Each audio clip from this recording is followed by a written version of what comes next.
स्वागत आप सभी का ब्रेकिंग न्यूज चैनल में एक बार फिर से।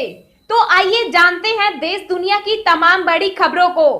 पर उससे पहले आपसे निवेदन है कि आप इस वीडियो को लाइक कर दें, शेयर कर दें ताकि हमारा हौसला बढ़ता रहे। देश में कोरोना संक्रमित मरीजों का आंकड़ा 19,13,542 के पार, अब तक 39,992 की मौत। जी हां, देश और दुनिया में कोरोना के केस लगातार बढ़ते ही जा रहे हैं। ताजा आंकड़ों के मुताबिक देश में अब तक 19,13,542 संक्रमण के मामले सामने आ चुके हैं और एक्टिव केस 5,88,334 हैं, जिसमें से अभी तक 39,992 लोग अपनी जान गंवा चुके।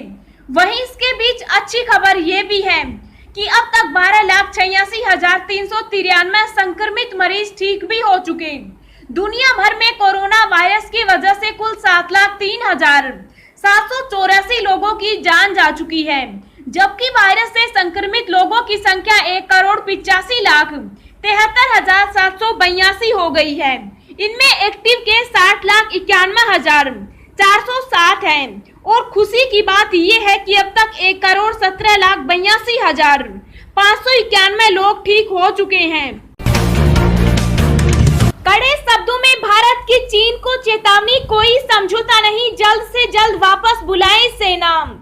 जी हां, भारतीय सेना ने 5वें दौर की सैन्य वार्ता से चीन की PLA को स्पष्ट रूप से बता दिया है कि भारत की क्षेत्रीय अखंडता पर कोई समझौता नहीं किया जाएगा और स्पष्ट रूप से कहा है कि पेंगोंग और पूर्वी लद्दाख में कुछ अन्य तनातनी के बिंदुओं से सैनिकों को पीछे हटाए जाने के काम को जल्द से जल्द पूरा किया जाना चाहिए।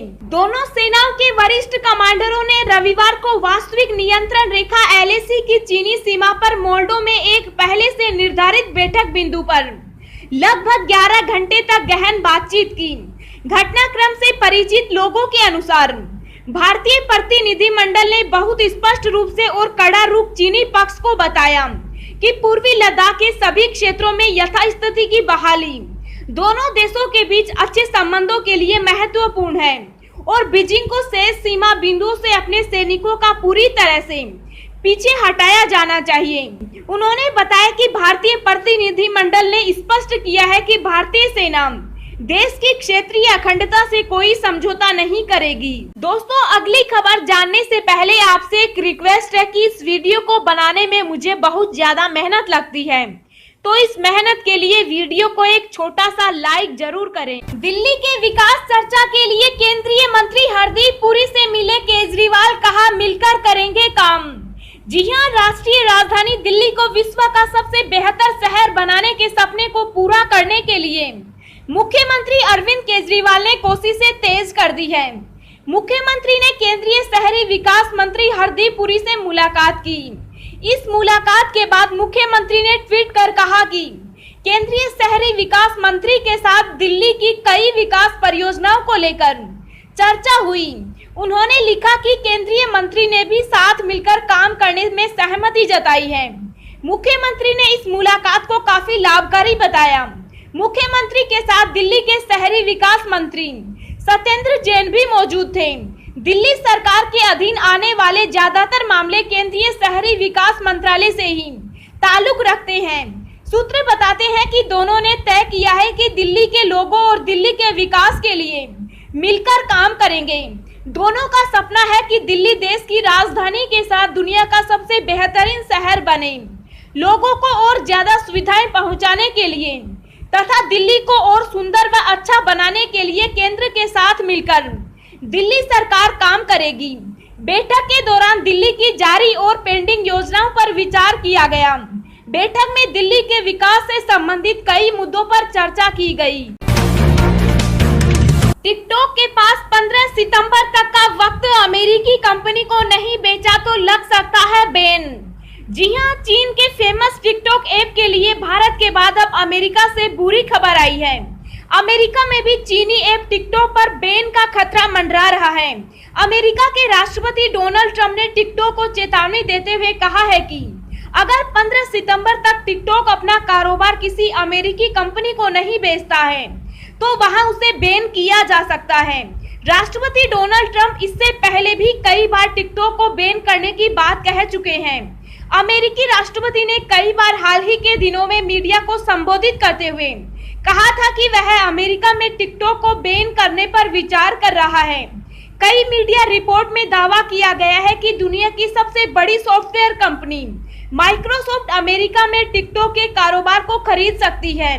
अमेरिकी वित्त मंत्री स्टीवन ने कहा था कि देश के मौजूदा हालत में चीनी ऐप टिकटॉक अपने मौजूदा स्वरूप में देश में नहीं रह सकता, क्योंकि ऐप से लगभग 10 करोड़ अमेरिकियों की जानकारी बाहर जाने का खतरा है।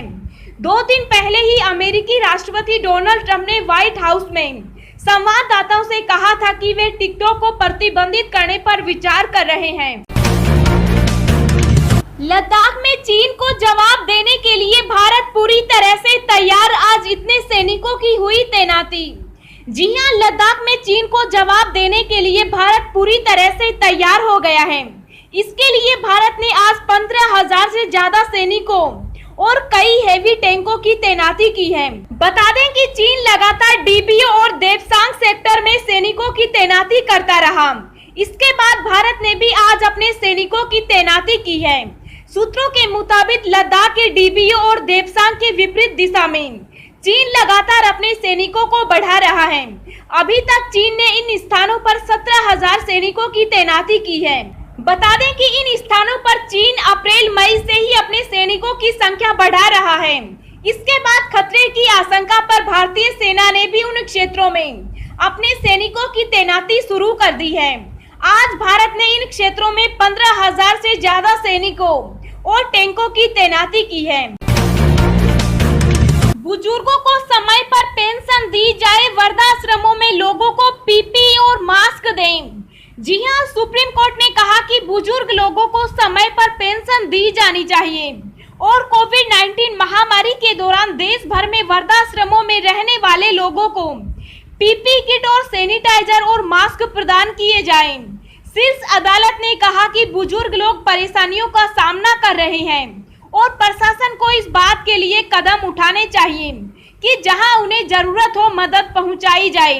न्यायालय ने कहा कि अधिकारियों को उन्हें समय पर पेंशन का भुगतान सुनिश्चित करना चाहिए और वृद्धाश्रमों में रहने वाले लोगों को पीपीई किट दी जानी चाहिए।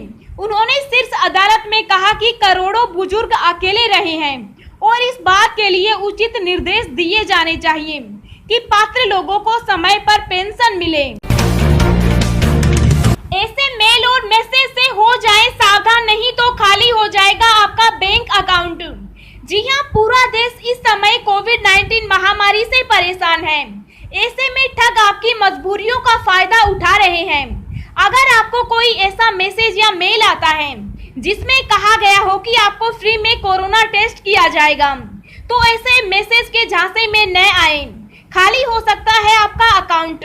इस समय अगर आपके मोबाइल फोन पर या ईमेल पर इस तरह की सूचना आ रही है जिसमें कहा गया हो कि यहाँ आपकी जानकारी दें, आपका फ्री में कोविड टेस्ट किया जाएगा, आपने जैसे ही अपनी सूचनाएं यहाँ दी, वह आपका स्मार्टफोन या कंप्यूटर हैक कर लेगा। इसके बाद आपकी गोपनीयता और संवेदनशील सूचनाएं उसके हवाले हो गई। ऐसे में आपका बैंक अकाउंट भी खाली हो सकता है। बैंक पहले अलर्ट कर चुके हैं।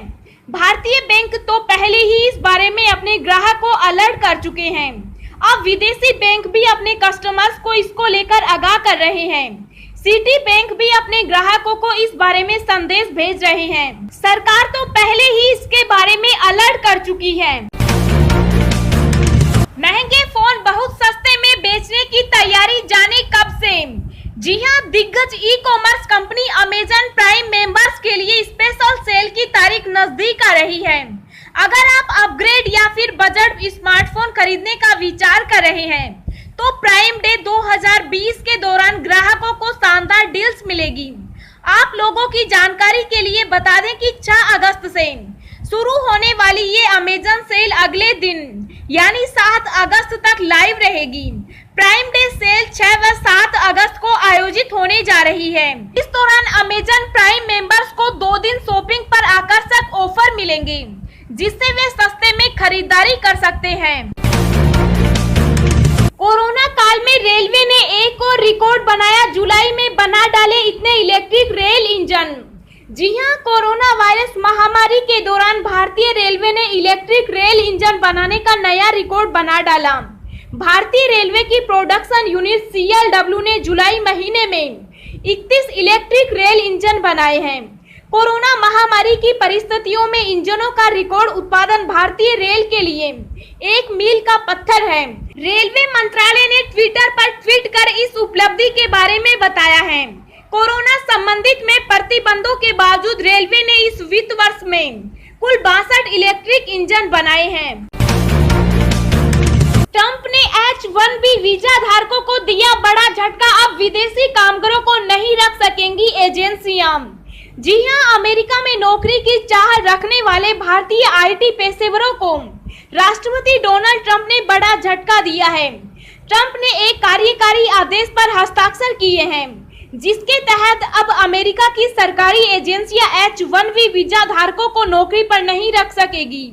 ट्रंप प्रशासन ने अमेरिकी कामगारों के हितों को बचाने के नाम पर 23 जून को इस साल के अंत तक के लिए H-1B विदेशी कामगारों को अमेरिका में काम करने के लिए जरूरी अन्य वीजा को निलंबित करने का ऐलान किया था।